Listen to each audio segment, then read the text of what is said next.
نحمد و نصلی علی رسول الکریم اما بعد فاعوذ باللہ من الشیطان الرجیم بسم اللہ الرحمن الرحیم رب اشرح لی صدری ویسر لی امری واحلل عقدۃ من لسانی یفقہوا قولی ربی زدنی علما اللہم فقہنا فی الدین اللہم انی اسألک علما نافعا وعملا متقبلا ورزقا طیبا اللہم انفعنا بما علمتنا وعلمنا ما ینفعنا وزدنا علما۔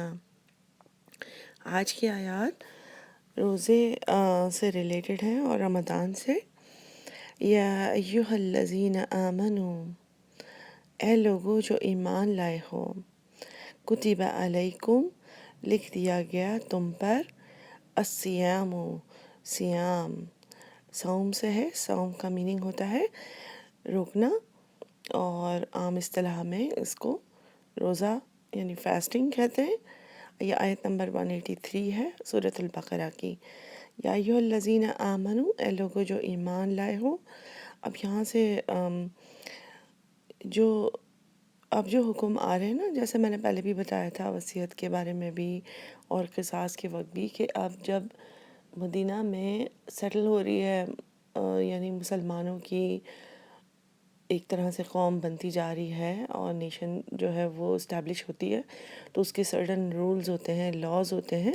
تو اللہ تعالیٰ ان کو زندگی گزارنے کے لیے نارمل جو سوکس، نارمل لاز اور سارا لیگل سسٹم اللہ تعالیٰ ان کا دین کے حساب سے، کیونکہ جو ہمارا مذہب ہے اسلام جو ہے وہ صرف مذہب نہیں ہے نا، وہ ایک دین ہے، وے آف لائف۔ تو اس میں اللہ تعالیٰ پھر بتاتے ہیں۔ اس کے علاوہ جب آپ یہاں پہ دیکھیں گے کہ آمنو کتب علیکم، لکھ دیا گیا یعنی فرض کر دیا گیا تمہارے لیے الصیام، یعنی اس سے پہلے جب نبی صلی اللہ علیہ وسلم مدینہ میں آئے تب وہ ہر مہینے کے 3 روزے رکھتے تھے، جس کو آج ہم ایام بیت کے روزے بھی کہتے ہیں نا، 13، 14، 15 کے۔ اور نبی صلی اللہ علیہ وسلم جو ہے وہ اور لوگوں کو بھی انکریج کرتے تھے کہ یہ روزے رکھے جائیں۔ آج بھی یہ روزے مسنون ہیں، اور ہر مہینے کے 3 روزوں کے علاوہ نبی صلی اللہ علیہ وسلم عاشورہ کا بھی روزہ رکھتے تھے۔ اور یہ جو ہے وہ ٹریڈیشن چلی آ رہی تھی، کیونکہ نوح علیہ السلام کے زمانے سے مہینے کے 3 روزے جو ہے وہ الگ الگ شریعتوں میں الگ الگ قسم کے روزے بھی تھے، لیکن اس طرح سے پتہ چلتا ہے کہ کچھ روایات سے کہ کافی شریعتوں میں مہینے کے 3 دن کے روزے تھے، کچھ شریعتوں میں ایک مہینے کے بھی تھے، لیکن ٹرمز فرق تھیں کہ کیا چیز الاؤڈ ہے بیچ میں سے اور کیا الاؤڈ نہیں ہے۔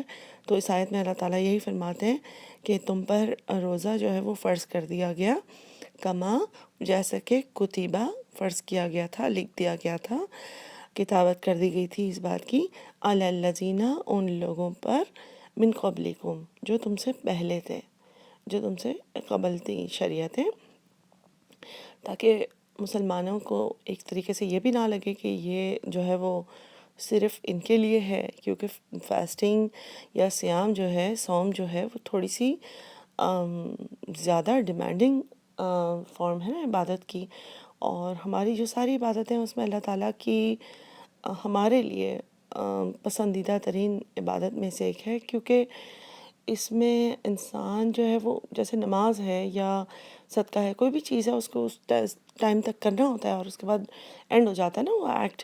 لیکن جو روزہ جو ہے وہ اس کا ٹائم بھی لمبا ہے، صبح سے لے کر شام تک ہے، اور دوسرا یہ کہ جو چیز میں انسان کو اپنے آپ کو روکنا پڑے اور وہ چیزیں سامنے ہوں تو وہ ذرا زیادہ مشکل ہوتا ہے، چیلنجنگ ہوتا ہے۔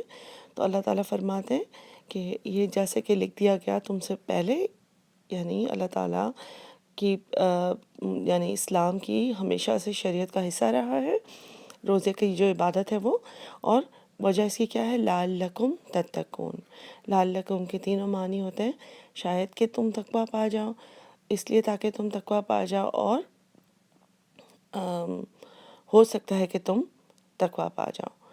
تو یہاں پر یہ ہے کہ زیادہ تر رائج وہی ہے کہ تاکہ تم تقویٰ پاؤ، تم تقویٰ حاصل کرو۔ تقویٰ کیا ہے؟ تقویٰ ہے اپنے آپ کو غلط چیزوں سے بچانا. تقویٰ کا میننگ یہ بھی ہے کہ اللہ تعالیٰ کی محبت اور خوف میں کسی عمل کو کرنا. ٹھیک ہے. اور تقویٰ جیسے پرہیزگاری کو بھی بولتے ہیں نا. اب جیسے کسی انسان کو کوئی بیماری ہو تو وہ اس چیز سے پرہیز کرے گا. اس سے پہلے بھی ایگزامپل میں نے آپ کو دی تھی کہ اگر کوئی انسان کسی چیز سے الرجی ہوگی تو وہ اگر نٹ سے الرجی ہوگا تو نٹ سے بچے گا. اگر وہ انسان ڈائبٹک ہوگا تو چینی وغیرہ سے بچے گا. اور تو تقویٰ میں بیسکلی انسان اتنا نیکیوں کی طرف ٹرن ہو جائے, اللہ کی راہ میں اتنا زیادہ ہو جائے کہ گناہوں سے روکنا اپنے آپ کو آسان ہو جائے. یعنی وہ بس گناہ کر کے توبہ کرنے کے بجائے گناہ سے رکنے کا عادی بن جائے. ٹھیک ہے. تو اللہ تعالیٰ فرماتے ہیں کہ روزہ جو ہے وہ اس طرح کی عبادت ہے کہ جس میں انسان اتنا سیلف ریسٹرینٹ, سیلف ڈسپلن کا عادی ہو جاتا ہے کہ اس کو اپنے آپ کو کسی چیز سے روکنے کا کام آسان ہو جاتا ہے. کیونکہ صوم جو ہے نا وہ عرب کی ٹریڈیشن تھی. اپنے گھوڑوں کو وہ صوم کرواتے تھے, یعنی بیٹل کے لیے یا جھگڑوں کے لیے, جو وارز ہوتی تھیں اس کے لیے پریپیئر کرنے کے لیے. تو وہ ان کو باندھ کے رکھتے تھے چھوٹی سی رسی سے تاکہ وہ بیٹھ بھی نہ سکے, اور کافی ٹائم تک کھانا نہیں دیتے تھے, اور بلکہ اکثر دوڑاتے بھی خوب تھے تاکہ وہ جنگوں میں لڑنے کے لیے طاقتور ہو جائیں. اور یہ ان کی پریپیئر کرنے کا ایک طریقہ تھا. تو وہاں سے ہے صوم کہ اپنے آپ کو ان چیزوں سے روکنا جو چیزیں اویلیبل ہوں. ٹھیک ہے. اور پھر اگلی آیت ہے ایامن معدودات. اچھا, اب یہ جو ہے نا حکم نبی صلی اللہ علیہ وسلم کے مدینہ آنے کے 2 سال کے بعد یعنی سن 2 ہجری میں آیا تھا. تو آیت نمبر 183 اور 184 دونوں. ایامن معدودات, دن ہیں, ایام یوم کی جمع ہے, معدودات گنے چنے, عدد سے ہے یعنی کاؤنٹڈ ڈیز ہیں, لمیٹڈ ڈیز ہیں. ایسا نہیں ہے کہ ہر وقت کے لیے ہے, بیکاز ظاہر ہے جیسے کہ میں نے آپ کو بتایا کہ تھوڑا سا ڈیمانڈنگ عبادت ہے. تو اللہ تعالیٰ جیسے ہم کسی بیمار کو بھی ہم یہ کہتے ہیں نا بس تھوڑے دن کی بات ہے, یا کوئی ایگزام ہوتا ہے کسی کا تو وہ تھوڑے دن کے لیے ہوتا ہے تو اچھا لگتا ہے نا, وہ اس کی ویلیو بھی رکھتا ہے. تو اللہ تعالیٰ بھی بتا رہے ہیں کہ بس تھوڑے سے دن ہیں یہ, اور گنے چنے دن ہیں. یعنی کہ جو دن ہے اس کو ویلیو بھی انسان زیادہ کرتا ہے کہ اچھا بس یہ تھوڑے ہی دن ہیں جس کی اتنی زیادہ ویلیو ہے. اور اگر اس چیز میں چیلنج یا آزمائش زیادہ محسوس ہوتی ہے تو بھی انسان اپنے آپ کو یہ تسلی دے سکتا ہے کہ بس تھوڑے سے ہی دن ہیں گنے چنے. فمن کانا, تو جو کوئی ہے, منکم, تم میں سے, مریدن, مرض سے ہے یعنی بیمار. ٹھیک ہے. او یا اعلیٰ, اوپر, سفرن, سفر کے اوپر ہے یعنی سفر میں ہے یعنی ٹریول کر رہا ہے.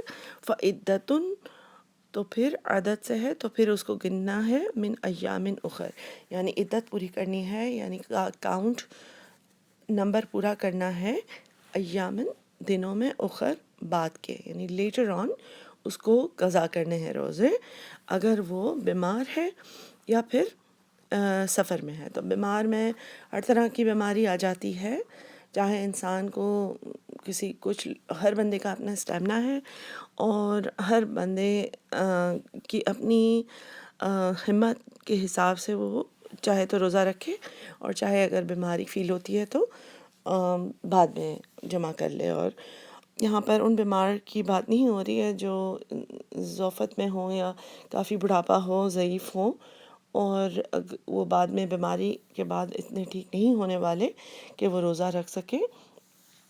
اور جو ہے وہ, یا پھر کچھ لوگوں کو ایسی کوئی بیماری ہوتی ہے کہ جس میں روزہ رکھنے سے بیماری کے اور زیادہ بڑھ جانے کا امکان ہوتا ہے.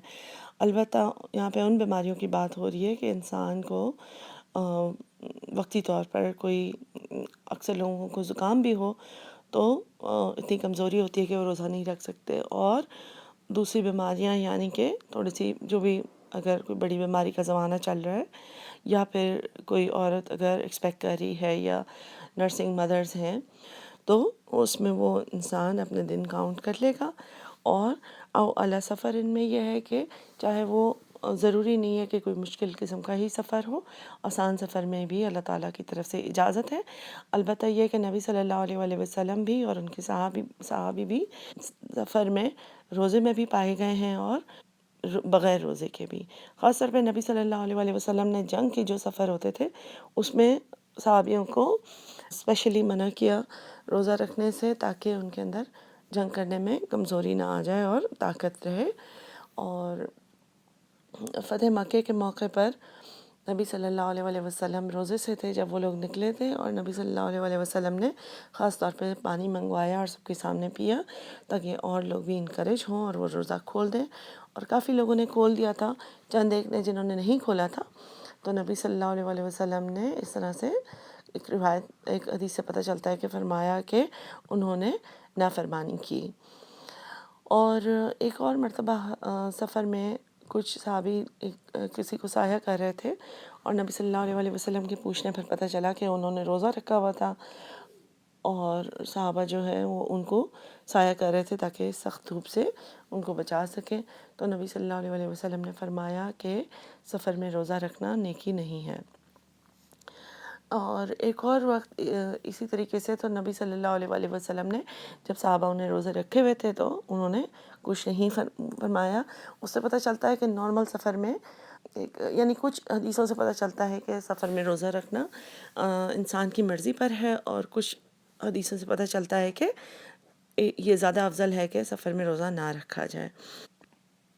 وَعَلَى الَّذِينَ آیت کے دوسرا پارٹ ہے، اور وہ لوگ اوپر ان لوگوں کے یطیقونہ، توق سے ہے توا واقاف، وہ جو طاقت رکھتے ہیں ان میں، فدیتن، تو فدیہ دینا ہے، یعنی غریب کو کھلانا ہے، طعام مسکین، کھانا کھلانا ہے مسکین کو. یعنی یہ آیت چونکہ میں نے آپ کو بتایا تھا کہ 183 اور 184 ہجرت کے 2 سال کے بعد آئی تھی، تو روزہ بھی کچھ اور احکامات کی طرح آہستہ آہستہ گریجولی جو ہے وہ مسلمانوں پر نازل ہوا.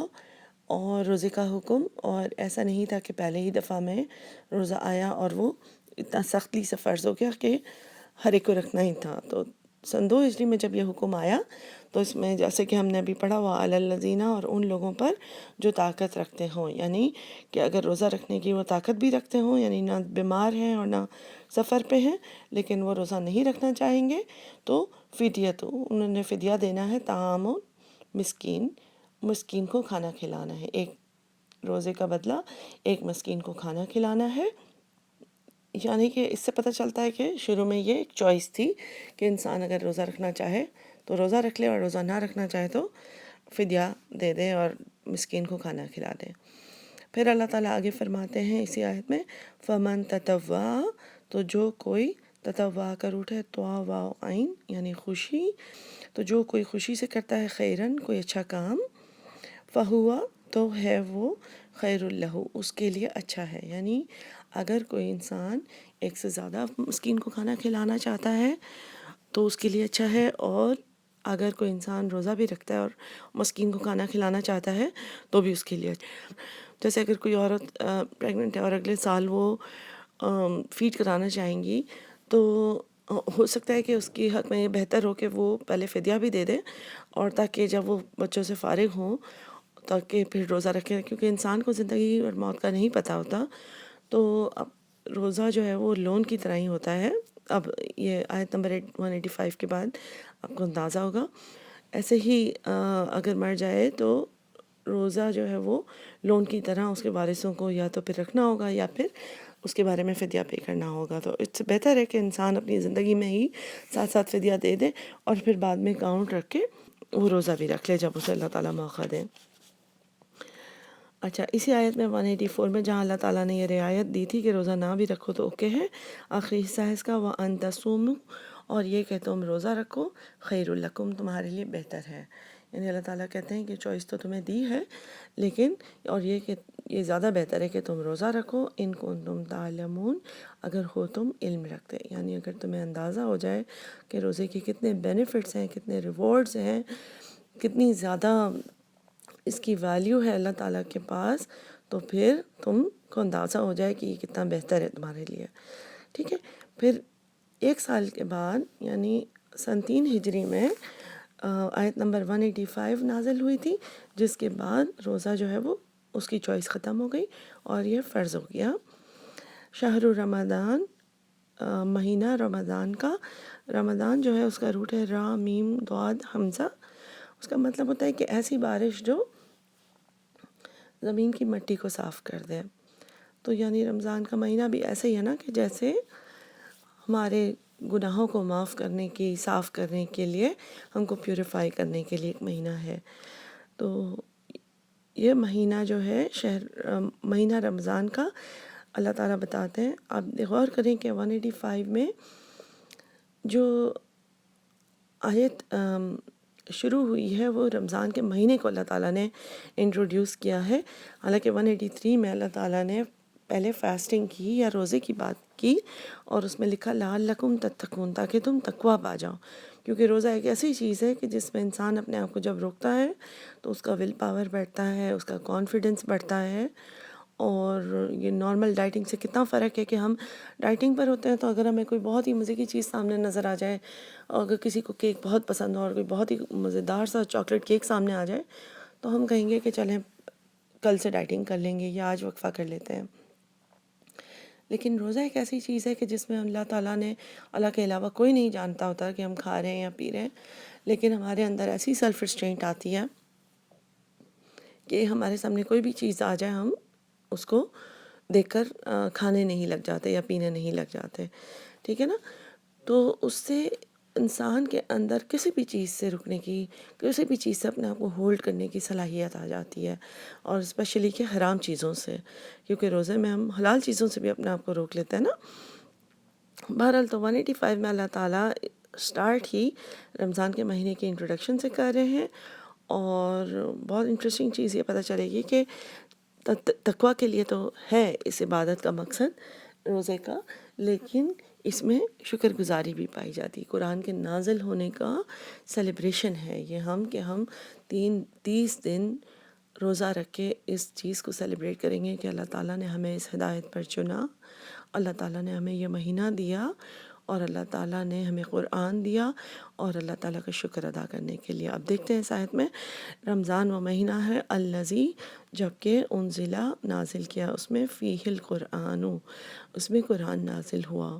اب قرآن کی 3 کوالٹیز بتائی ہیں. ھدی للناس، ہدایت ہے لوگوں کے لیے اس میں، وبینات من الہدی، اور بینات ہیں، کھلی نشانی ہے، کھلی نشانیاں ہیں ہدایت کے لیے، والفرقان، اور فرق کرنے والی، صحیح اور غلط میں فرق کرنے والی. یعنی ایک بار انسان کھل کے سوچ سمجھ کے کھلے دل سے قرآن کو پڑھ لے تو اللہ تعالیٰ اس کے لیے ہدایت اور گائیڈنس کا میپ ہے یہ انسان کا، کہ اسے جنت کیسے حاصل کرنی ہے. وہاں پہ اس کو نشانیاں ملتی ہیں جس سے اس کا دل مضبوط ہوتا ہے دین کی طرف. ٹھیک ہے؟ تو قرآن ایک ایسی چیز ہے کہ جس کو پڑھنے سے، جس کو سمجھنے سے اللہ تعالیٰ نے ہمارے دلوں کو دین کے اوپر اور بھی استقامت دیتے ہیں، اور چونکہ ہمارے اندر فرق کرنے کی صلاحیت آ جاتی ہے تو ہم جنت کے راستے پر چلنے کے لیے زیادہ آسانی ہو جاتی ہے.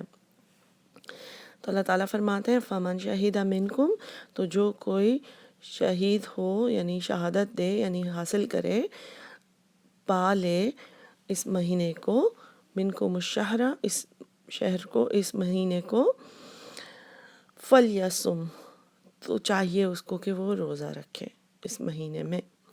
ٹھیک ہے؟ اب فلیصم سے پتہ چل رہا ہے کہ یہ فرض ہو گئے یہاں پر، اب یہاں پر سے چوائس چلی گئی ہے. پھر اللہ تعالیٰ نے جو رعایت کا حصہ باقی رکھا ہے اس کو ریپیٹ کرتے ہیں. وَمَنْ كَانَ مَرِيضًا، اور جو کوئی مریض ہے، یعنی جو بڑھاپے میں ہے یا جس کو ابھی کوئی بیماری لاحق ہے، او علی سفر، یا کوئی جو سفر پہ ہے، ٹریول کر رہا ہے، فعدۃ من ایام اخر، تو عدد پورے کرنا ہے ایام اخر میں، بعد کے دنوں میں اس کو. پھر اللہ تعالیٰ فرماتے ہیں کہ یرید اللہ بکم الیسر، یریدو روت سے ہے، ارادہ کرتا ہے اللہ، بکم تمہارے لیے، یسر کا، آسانی کا. اللہ تعالیٰ چاہتے ہیں کہ تمہارے لیے آسانی ہو. اس فریز کو بہت غور سے پڑھیں اور دین کے کسی بھی کسی بھی اسپیکٹ میں اس چیز کو ہم لگائیں، کیونکہ ہم عام طور پہ سمجھتے ہیں نا کہ دین بہت مشکل ہے، اس کو فالو کرنا بہت مشکل ہے، لیکن اس پارٹ کو آپ پڑھیں، یرید اللہ بکم الیسرا، ارادہ کرتا ہے اللہ تمہارے لیے آسانی کا، ولا یرید بکم العسرا، اور نہیں ارادہ کرتا اللہ تعالیٰ تمہارے لیے مشکل کا۔ یسر اور عسر جو ہے وہ اپوزٹس ہیں، آسانی اور مشکل ان کا میننگ ہے۔ تو ہم دیکھیں کہ عام طور پہ کتنی ہم ایک جنرل کس طرح سے لوگوں کی بات ہم سنتے ہیں، اندازہ ہوتا ہے کہ اسلام پہ فالو کرنا بہت مشکل کام ہے، لیکن بات یہ ہے کہ اللہ تعالیٰ نے اور نبی صلی اللہ علیہ وآلہ وسلم نے بھی جب کسی کام کو کرنے کے دو طریقے ہوتے تھے، آسان اور مشکل، تو نبی صلی اللہ علیہ وآلہ وسلم نے اپنے لیے آسان راستہ چنا تھا۔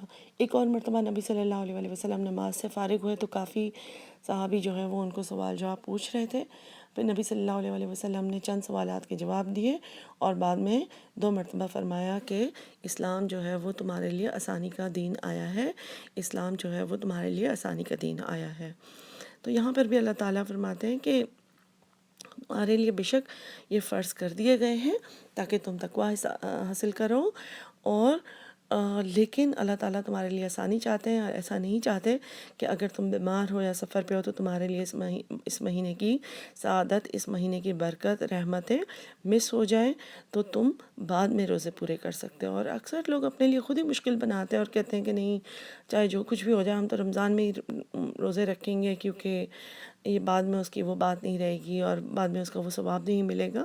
تو یہاں پہ جب اللہ تعالیٰ خود فرما رہے ہیں کہ اللہ تعالیٰ تمہارے لیے آسانی چاہتے ہیں، یعنی بعد میں روزے رکھنے کے ابھی ایکول ہی ثواب اللہ تعالیٰ گارنٹی کر رہے ہیں، لیکن ہم اپنے لیے خود ہی مشکل بنا دیتے ہیں۔ اس آیت کے بعد کے حصے میں کیا ہے؟ اچھا، اللہ تعالیٰ آسانی چاہتے ہیں اور مشکل نہیں چاہتے، وَلِتُکْمِلُوا، اور تاکہ تم مکمل کرو۔ تکمیل کا لفظ بھی اسی میں نظر آتا ہے نا، کمل سے ہے، کہ اور تاکہ تم مکمل کرو العدۃ، اپنے عدد کو، اپنے کاؤنٹ کو، یعنی یہ آسانی اللہ تعالیٰ چاہتے ہیں کہ تم آرام سے جب تمہاری بیماری ٹھیک ہو تو تم اپنے عدت کو، اپنے کاؤنٹ کو، نمبر جو مس ہوا ہے اس کو پورا کر لو، وَلِتُکَبِّرُوا، اور تاکہ تکبیر کہو اللہ کے لیے اور بڑائی بیان کرو اللہ تعالیٰ کی۔ تکبیر کا کبر سے ہے ورڈ، اور اس کا مطلب یہ بھی ہے کہ جب روزے پورے ہو جاتے ہیں، رمضان پورا ہو جاتا ہے تو عید کے دن جس طرح ہم تکبیرات کہتے ہیں نا، اللہ اکبر وللہ الحمد، اللہ تعالیٰ کی حمد و ثنا بیان کرو، اعلیٰ ما ہداکم، اس کے اوپر جو اللہ نے تمہیں ہدایت دی، ٹھیک ہے، وَلَعَلَّكُمْ تَشْكُرُونَ، اور تاکہ تم شکر ادا کرو۔ یعنی کہ اللہ تعالیٰ نے یہ آسانی کیوں دی ہے؟ تاکہ تم بعد میں بھی جب روزہ رکھو تو اللہ تعالیٰ کا شکر ادا کرو اور اللہ تعالیٰ کی بڑائی بیان کرو۔ یعنی روزہ رکھ کر اس سے چند باتیں سمجھ آتی ہیں کہ ایک تو یہ کہ صرف ایسا نہیں ہے کہ ہم نے بس روزہ رکھنا ہے، بھوکا رہنا ہے اور نمٹانا ہے۔ حدیث سے بھی پتہ چلتا ہے کہ اگر جو انسان روزہ رکھے اور فحش گوئی نہ چھوڑے اور لڑائی جھگڑا نہ چھوڑے تو اللہ تعالیٰ کو ایسے روزے کی کوئی ضرورت نہیں۔ اس کے علاوہ اسی طرح کی حدیثیں اور بھی ملتی ہیں کہ جب تم روزہ رکھو تو غلط بات نہ کہو، اور اگر کوئی تم سے غلط بات کہے یا تمہیں اکسائے تو تم اس سے کہو میں روزے سے ہوں۔ تو اس سے یہ بھی پتہ چلتا ہے کہ 185 میں کہ روزہ رکھنا جو ہے وہ تقوی حاصل کرنے کا ذریعہ تو ہے ہی، لیکن اللہ تعالیٰ نے یہ جو آسانی رکھی ہے کہ بعد میں بھی کاؤنٹ پورے ہوں تاکہ ہر بندہ پورا فائدہ اٹھا سکے کہ اللہ کی روزے رکھ کے اللہ کے لیے ذکر کرے، اللہ کی کبریائی بیان کرے، اللہ کا شکر ادا کرے، اور ایک طریقے سے اللہ تعالیٰ نے جو ہدایت دی ہے، جو قرآن کے لیے ہمیں چنا ہے اور جو قرآن نازل کیا ہے اس کا شکر ادا کریں۔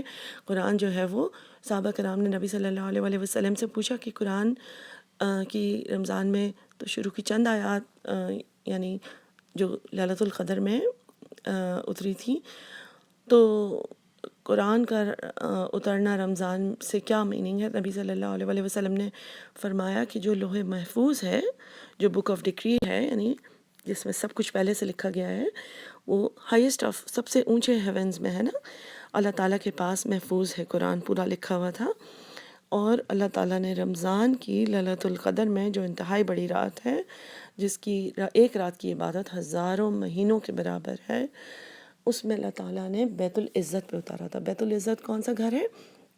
جو بیت الحرام کے بالکل اوپر سب سے آخری آسمان پر ہے. جیسے میں نے آپ کو بتایا تھا، بالکل کعبہ کے اوپر اللہ تعالیٰ کا گھر ہے، آخری آسمان کے اوپر، جس کے راؤنڈ فرشتے طواف کرتے ہیں، اور آج تک ایک بھی فرشتے نے وہ طواف مکمل کیا ہے، ریپیٹ نہیں کیا.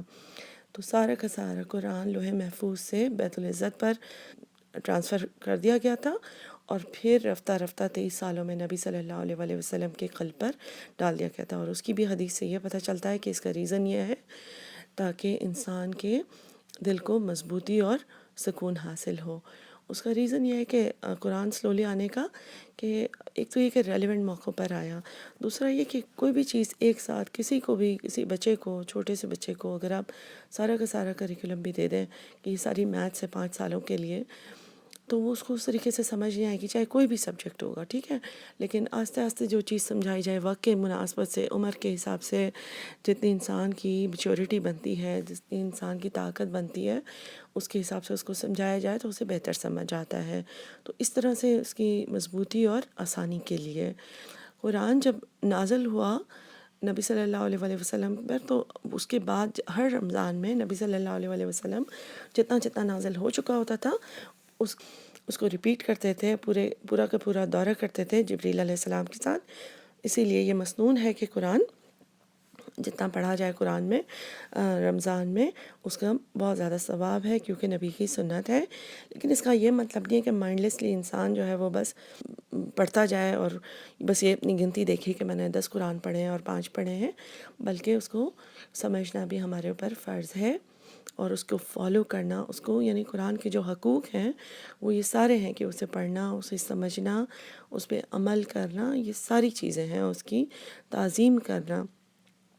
قرآن جو ہے وہ تو للیلۃ القدر میں نازل ہوا، اس کے علاوہ جو اور صحیفے اور جو کتابیں تھیں وہ بھی رمضان میں نازل ہوئیں. یا ابراہیم علیہ السلام کے جو صحیفے تھے وہ رمضان کی 1 تاریخ کو نازل ہوئے. جو تورات تھی وہ رمضان کی 7 یا 6 تاریخ کو نازل ہوئی.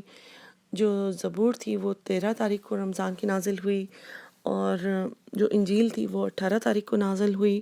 تو اسی طریقے سے یہ رمضان اس طرح کا مہینہ ہے کہ اللہ تعالیٰ نے اس کو خاص طور پر چنا ہے کتابوں کے نزول کے لیے، اور پھر اسی طرح یہ ہمارے لیے بہت ہی بابرکت مہینہ ہے، کیونکہ اللہ تعالیٰ اس میں حدیث سے پتہ چلتا ہے کہ جہنم کے دروازے بند کر دیتے ہیں اور جنت کے دروازے کھول دیتے ہیں، اور شیطان جو ہے وہ اس کو چین کر دیتے ہیں، یعنی اس کو باندھ دیتے ہیں اور اپنی رحمت کے سارے دروازے کھول دیتے ہیں. شیطان کو باندھ دینے سے ایک چیز یہ بھی پتہ چلتی ہے نا کہ جیسے تقویٰ حاصل کرنا، اس ایک مہینے میں ہم اپنے آپ کو ٹرین کر سکتے ہیں. اس میں صرف ہمیں اپنی جو لیزینس ہے، اپنی پروکریسٹینیشن ہے، اپنی پریشانی ہے، اپنی پلاننگ میں جو کمی ہے، اپنی ڈسپلن میں کمی ہے، صرف اس کے ساتھ سٹرگل کرنا ہے، رائٹ. کیونکہ اللہ تعالیٰ نے جس طرح سے کوئی بھی انسان کہیں پر جاب جوائن کرتا ہے، یا جیسے فائر فائٹرز ہوتے ہیں یا پولیس مین ہوتے ہیں، ان کی ٹریننگ ہوتی ہے، یا نارمل جو جابز ہوتی ہیں ان کی بھی کسٹمر سروس کے لیے بھی ٹریننگ ہوتی ہے، رائٹ. تو وہ اصل جگہوں پر نہیں، ان کو اصل سائٹ پہ نہیں بھیجا جاتا فائر فائٹرز کو جہاں پہ اصل آگ لگی ہوئی ہو، بلکہ ان کی ٹریننگ کے زمانے میں، ڈرل کے زمانے میں ایسی جگہوں پہ بھیجا جاتا ہے جہاں پہ کوئی بھی خطرے میں نہ ہو.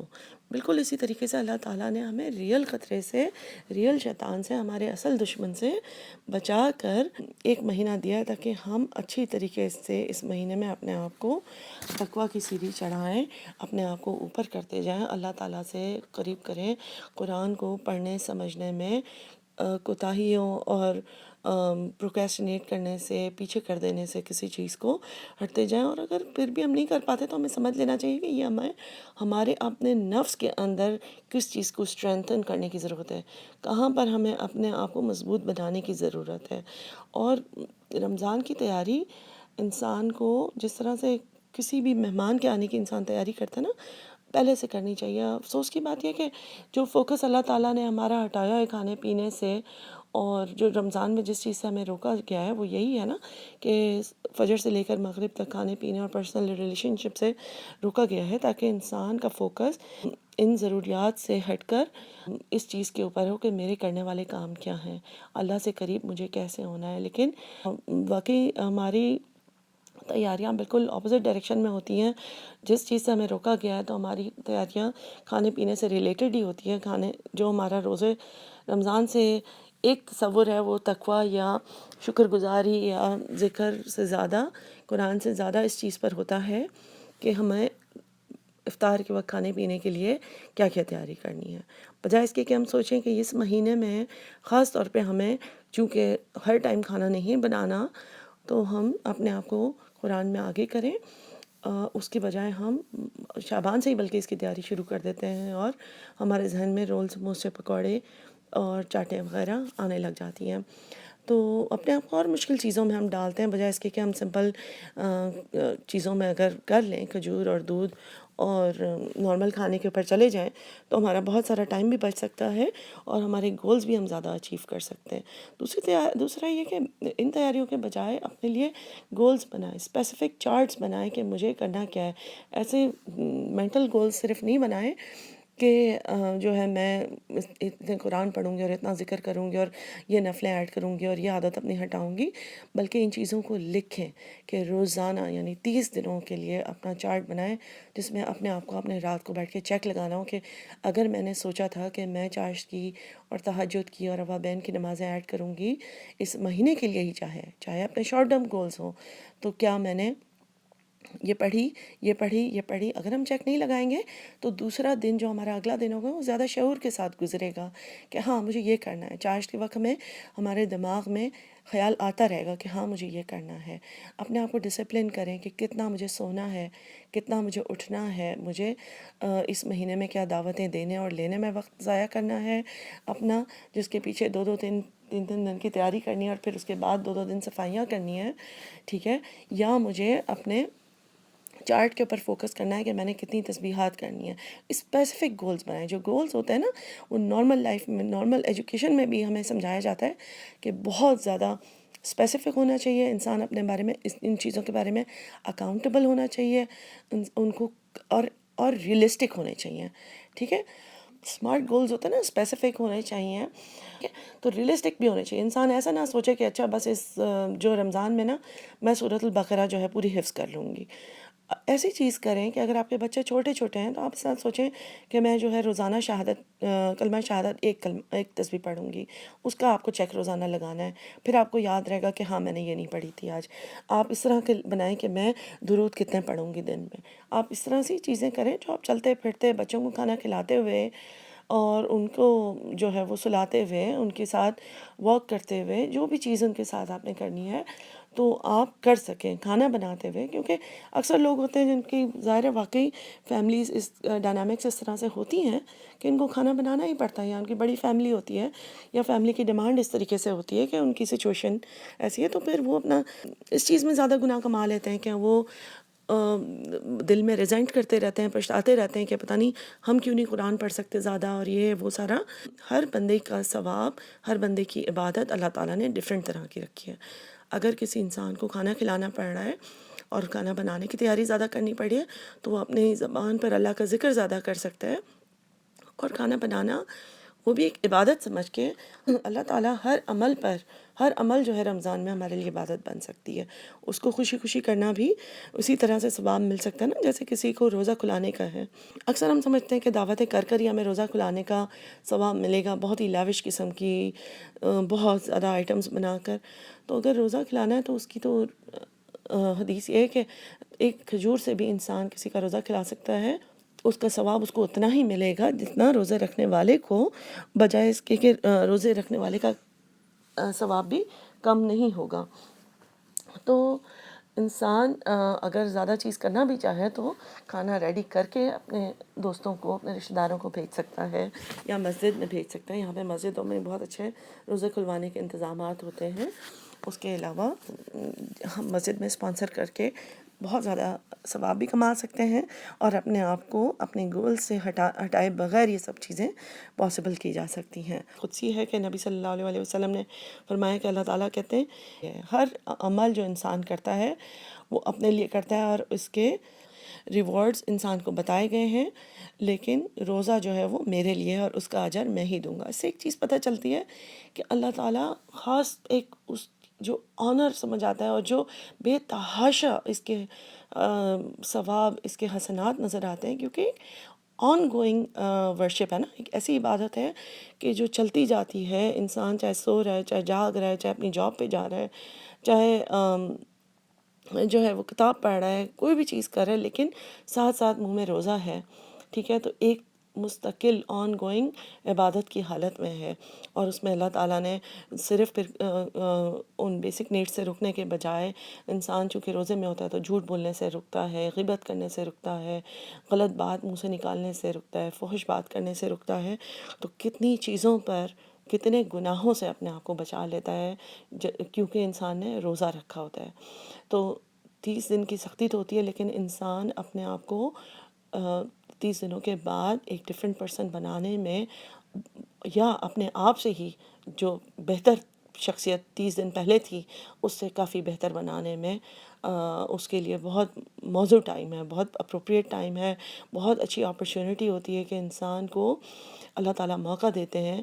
اور پھر یہ الحمدللہ ہر 11 مہینے کے بعد دوبارہ سے ایک ٹریننگ ٹائم آتا ہے، کیونکہ کوئی بھی چیز فیڈ اوے ہو جاتی ہے نا، کوئی بھی چیز ہمارے انسان کے اندر دوبارہ، جس طرح مٹی زمین کے اوپر گرد آتی رہتی ہے، اور پھر رمضان جیسے میں نے آپ کو بتایا کہ ایسی بارش ہے جس سے زمین پاک صاف ہو جائے.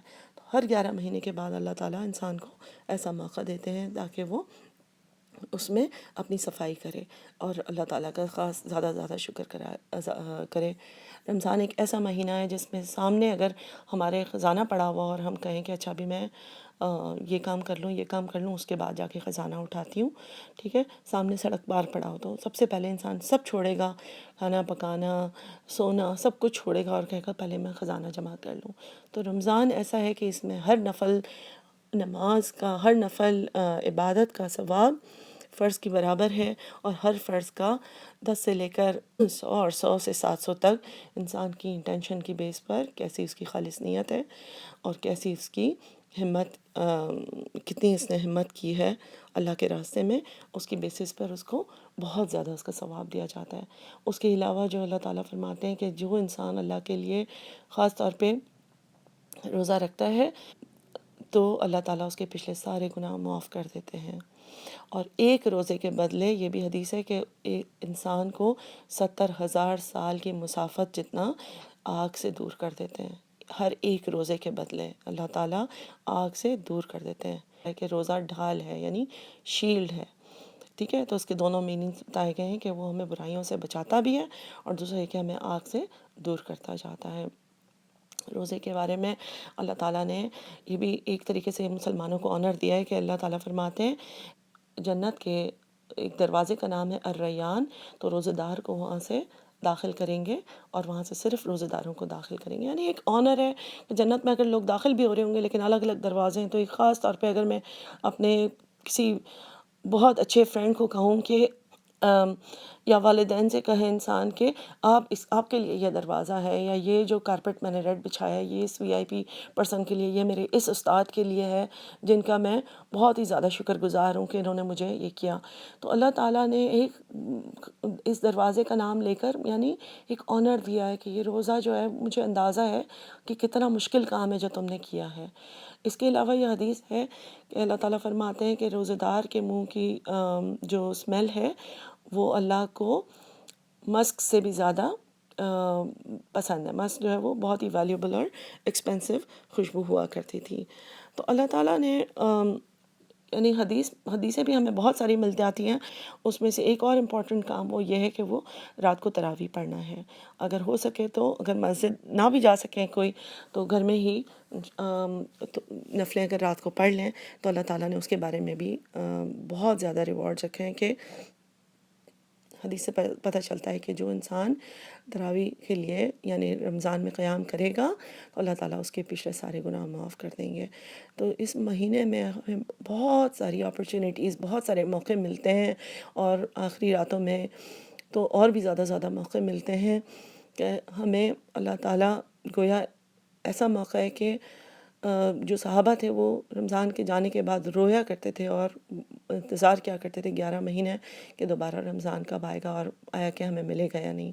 تو خوش نصیب ہیں وہ لوگ جن کو رمضان ملتا ہے اور جتنا اس میں جمع کر سکتے ہیں ویلیو، جتنا خزانہ حاصل کر سکتے ہیں، جتنا اپنے درجوں کو اوپر بڑھا سکتے ہیں، اور جتنی لوگوں کے لیے دعائیں کر سکتے ہیں.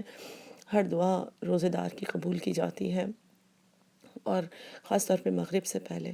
تو جیسے کہ ایک خاص ٹپ میری ضرور ہے کہ اپنے گولز آپ بے شک خود اپنی لسٹ بنائیں کہ مجھے کیا کرنا ہے، اور تقریباً ایٹ لیسٹ 10-15 چیزیں لکھیں کہ یہ میں تسبیح پڑھوں گی، یہ نفل اپنی ایڈ کروں گی، زندگی سے یہ جھوٹ بولنے کی عادت ہٹا لوں گی.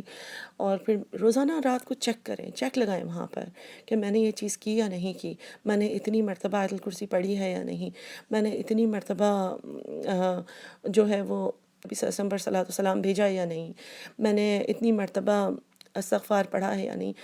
اور تھوڑے سے اپنے آپ کو چیلنجنگ گولز دینے ہیں تو وہ بھی دیں آپ، کہ میں جو ہے وہ صبح شام کی دعائیں پڑھا کروں گی. اگر وہ عادت میں نہیں ہے تو ان کو عادت میں ڈالیں. جو چیزیں آپ ڈال سکتے ہیں، جتنا آسان یا جتنا مشکل اپنے لیے بنانا ہے آپ بنا سکتے ہیں چارٹ، لیکن چارٹ ضرور بنائیے تاکہ آپ اکاؤنٹیبل ہوں، تاکہ آپ رات کو چیک کر سکیں کہ میں نے یہ کیا تھا یا نہیں، تاکہ جو اس کا اگلا دن ہے پورے رمضان جانے کے بعد ہم افسوس نہ کریں کہ ہائے میں نے کیوں سوچا تھا کہ میں یہ حفظ کروں گی، میں کچھ اور کر لیتی. اور یا پھر ہم سوچیں کہ ہائے میں زیادہ نہیں کچھ کر سکی، میرے بچے چھوٹے چھوٹے ہیں. تو ہر روز کو امپورٹنٹ بنائیں. ایک دن آپ چیک لگائیں گے اور آپ دیکھیں گے کہ اچھا میں نے زیادہ چیزیں نہیں فالو کر سکی ہوں، ایٹ لیسٹ اسی وقت 5 منٹ بیٹھ کے اپنی تسبیحات کو مکمل کرنے کا دل کرے گا، اور دوسرا دن بہت زیادہ فرق گزرے گا. ایک ایک دن کا فائدہ اٹھائیں، اور انشاءاللہ تعالی ہمیں اللہ تعالیٰ بہت زیادہ موقع دیں چیریٹی کرنے کا بھی. ان آیات سے بے شک پتہ نہیں چلتا، لیکن نبی صلی اللہ علیہ وسلم اس مہینے میں تیز ہوا، تیز آندھی سے بھی زیادہ چیریٹی کیا کرتے تھے، کچھ بھی اپنے پاس باقی نہیں رکھتے تھے.